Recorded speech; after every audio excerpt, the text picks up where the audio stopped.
Bienvenue sur le Mistral Social Club. Aujourd'hui, une nouvelle chronique de Sabine, notre rendez-vous littéraire bimensuel. Bonjour Sabine, comment allez-vous ? Bonjour Antoine, ça va bien et vous ? Très bien, merci. Cette semaine, vous avez rencontré Damien Guichardon, un auteur de notre région qui lui aussi nous propose de voyager loin du sud de la France. Bonjour Damien. Bonjour Sabine. Que diriez-vous pour vous présenter ? Je commencerai en disant que je suis un passionné. J'ai eu la chance depuis petit de faire des choses que j'aime et c'est ce que je continue de faire aujourd'hui. Je suis entrepreneur dans la vie de tous les jours, dans le milieu du sport et des personnes âgées et à côté de ça, auteur de romans policiers. Passionné de voyage et passionné de sport. Tout un programme. Mais comment en êtes-vous venu à l'écriture ? C'est une excellente question. Je me la pose de temps en temps également. J'ai toujours aimé raconter des histoires ou créer des mondes, notamment avec mes Lego quand j'étais plus petit. Et mes parents me disent souvent que je dessinais beaucoup de petites histoires. Donc du coup, je pense que c'est quelque chose qui est resté. Et j'ai eu la chance de beaucoup voyager en Asie, notamment à une époque. Et je suis rentré en France et j'ai eu beaucoup moins d'occasions de voyager. Donc je cherchais des romans, policiers essentiellement, qui se passait en Asie et je n'arrivais pas à trouver ce que je cherchais et je pense que c'est ça qui m'a donné le déclic. En tout cas, c'est à partir de ce moment-là que j'ai commencé à griffonner, on va dire, une histoire autour de la Thaïlande notamment, et de fil en aiguille, je me suis pris de passion pour cette écriture. J'ai écrit et au bout d'un moment, ça a donné un début d'histoire, puis un roman. Vous avez publié 2 titres, Meurtre à l'ambassade et Braquage de l'ambassade. Vous pouvez nous les présenter ? Alors le premier, donc Meurtre à l'ambassade, c'est l'histoire de David Petit, un jeune ressortissant français qui part travailler pour l'ambassade de France en Thaïlande. Un soir, alors qu'il rentre à l'ambassade, il va assister à un meurtre. Il va en être témoin, mais également suspect parce qu'on va retrouver sa photo dans le téléphone portable de la victime.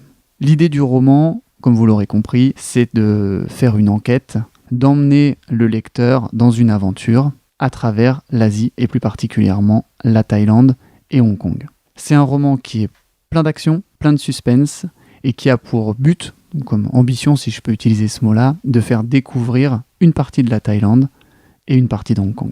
Le deuxième, qui est la suite, donc Braquage de l'ambassade, on retrouve le personnage principal, qui est David, qui travaille toujours pour l'ambassade, à qui va encore arriver des misères, il n'a pas de chance, ce pauvre David.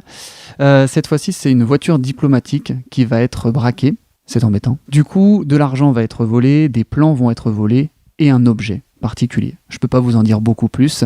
David va être confronté à un choix et ce choix va l'emmener entre la Chine et le Cambodge. Donc du coup, ce sont 2 histoires qui sont séparées, mais vous avez un fil rouge avec l'évolution notamment de David Petit. Je vous avoue que j'ai lu avec beaucoup d'intérêt Meurtre à l'ambassade et ce que j'en retiens, c'est que vous savez embarquer le lecteur au bout du monde avec des descriptions aussi bien visuelles, sonores et même olfactives. Est-ce que c'était votre intention première ? Je suis ravi d'entendre ça.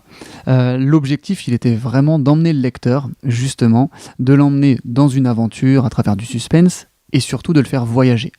Voyager à travers des pays que j'aime énormément, que j'ai eu la chance de parcourir, la Thaïlande, Hong Kong, la Chine, le Cambodge.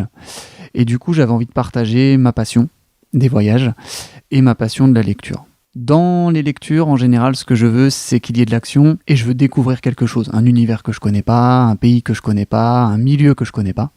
Du coup, j'avais envie justement de retranscrire ça à travers mes récits, parler des voyages.